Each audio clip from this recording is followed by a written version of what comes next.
नमस्कार। आज हम जिस टॉपिक पे बात कर रहे हैं वह है कि आत्मा क्या होती है। हम कहते हैं और सुनते हैं कि आत्मा शरीर छोड़ती है और फिर दूसरे शरीर में चली जाती है। तो ये आत्मा तब कहाँ से आती है और कैसे अपना रूप बदल लेती है जब ऑपरेशन के थ्रू बच्चे पैदा होते हैं। क्योंकि यदि आत्मा एक निर्धारित समय पर आती है और निर्धारित समय पर ही जाती है, क्योंकि मृत्यु कभी भी ऐसे ही नहीं हो जाती ना। हम वृद्ध होते हैं, धीरे धीरे एक उम्र आती है, एक समय आता है जब हम मरते हैं। तो ये ऑपरेशन से जब बच्चे पैदा होते हैं तो वे कभी कभार जल्दी कैसे हो जाते हैं, समय जो होता है उससे भी पहले बच्चे पैदा हो जाते हैं। तो क्या आत्मा आने का समय बदला जा सकता है और आत्मा जाने का समय नहीं बदला जा सकता, या आत्मा आने जाने दोनों का समय ही बदला जा सकता है? ये कैसे हुआ, ये कैसे शाश्वत है, ये कैसे सत्य हुआ? यदि जाने का टाइम फिक्स्ड है और आने का भी, तो ऑपरेशन के समय ये जल्दी कैसे हो जाता है? मतलब ये हमें जानना चाहिए। क्या आत्मा अपना काम एक निर्धारित समय पर नहीं करती है? क्या आत्मा अपना काम एक निर्धारित समय पर नहीं करती है? फिर तो हम यही मानेंगे कि आत्मा जो होती है वह अपना काम एक निर्धारित समय पर नहीं करती है।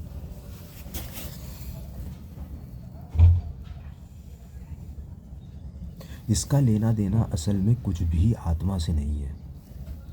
जैसे एक गुब्बारे में पानी भरो तो गुब्बारा फूलने लगता है।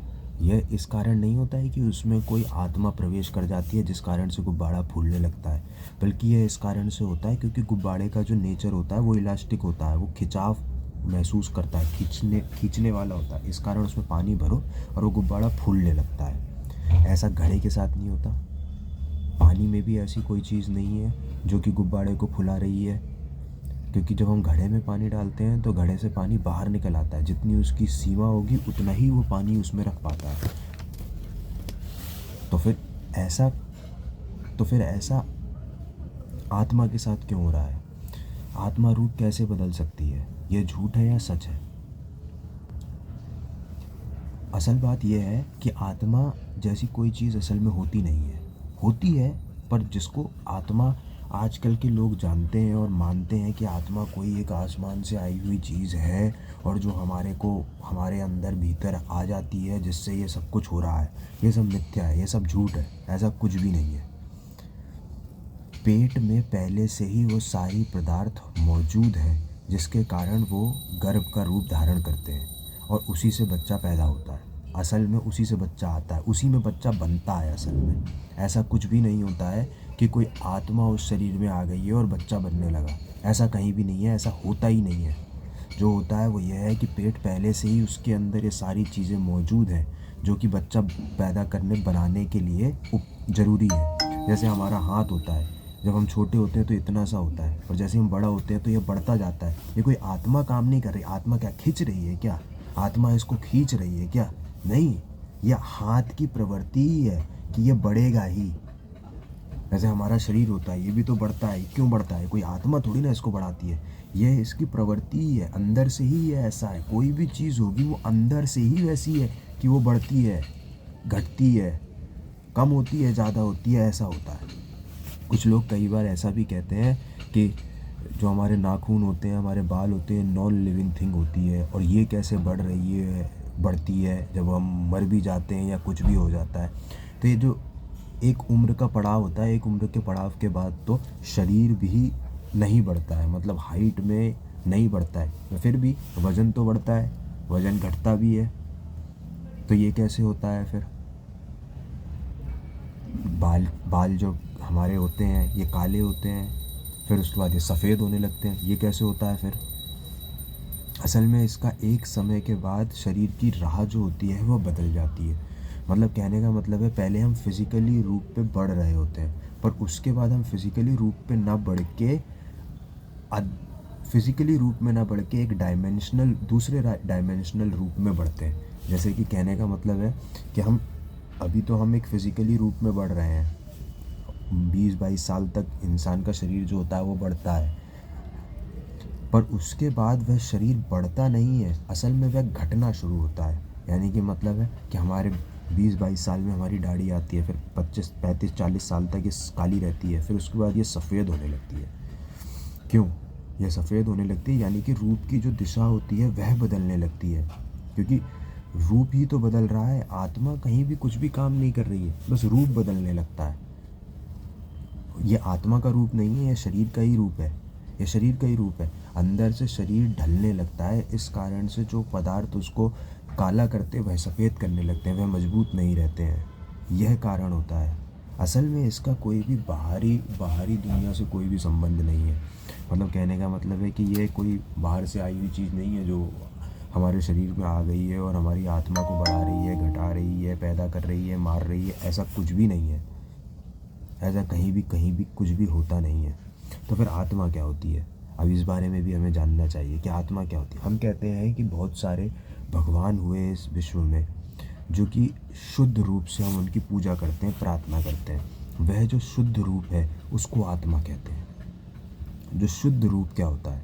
शुद्ध रूप कहने का मतलब है किसी भी चीज़ की जो वास्तविक उसके हाँ या ना, उसके दो भाव जो होते हैं। किसी भी चीज़ के दो भाव हो सकते हैं, दो या अनेक भाव भी हो सकते हैं, पर जो उसका जो होना है, वह जो चीज़ है, वह अगर शुद्ध है तो वह आत्मा कहलाई जाती है। यानी कहने का मतलब है कि जैसे बुद्ध भगवान हुए, जैसे कि बुद्ध हुए, बुद्ध ने अपनी चेतना, अपने आप को, अपनी चेतना भी नहीं कहूँगा मैं, क्योंकि चेतना भी कोई ऐसी चीज़ नहीं है जो कि आत्मा या वो किसी चीज़ से वो होती है। चेतना भी बदलती रहती है हर वक्त, हर क्षण क्षण जो है चीज़ वह तो मानी भी जा सकती है, पर चेतना भी हर क्षण क्षण नहीं रहती है। हम किसी चीज़ के लिए आज कॉन्शियस हो सकते हैं, पर हम 24 घंटे 365 दिन उस चीज़ के लिए कॉन्शियस नहीं हो सकते हैं। चेतना भी बदल सकती है।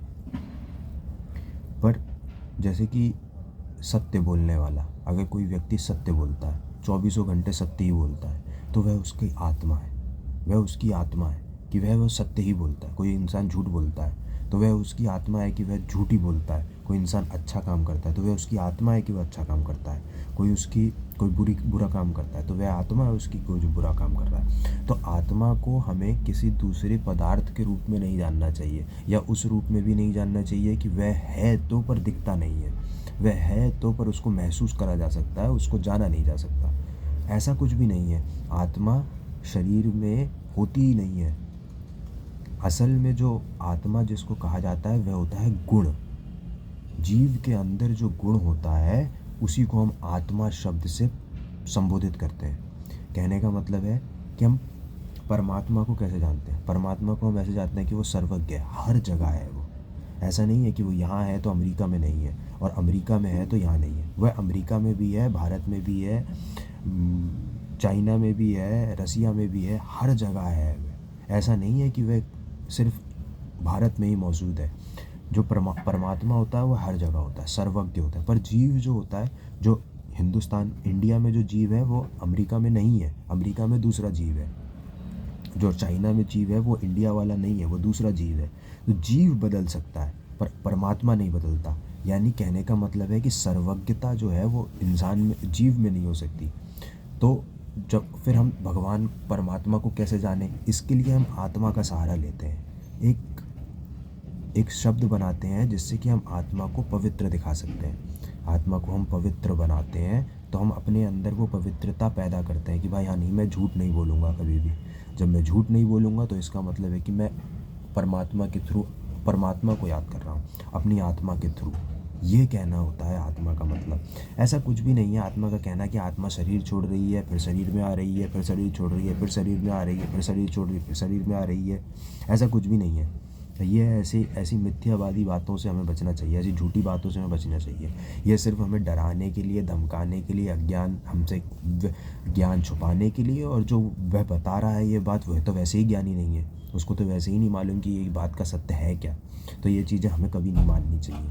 हमें जो मानना चाहिए, अगर हमें आत्मा को मानना है तो हमें उसको परमात्मा के थ्रू मानना चाहिए, और परमात्मा को हमें वैसे ही देखना चाहिए जैसे हम समझते हैं कि परमात्मा होगा। कहने का मतलब है कि शुद्ध चेतना, अच्छा व्यवहार, सच बोलना, झूठ से बचना, ज्ञान की बातें करना, अज्ञान से बचना, साफ सुथरा रहना, ये सारी बातें जो है यह आत्मा है।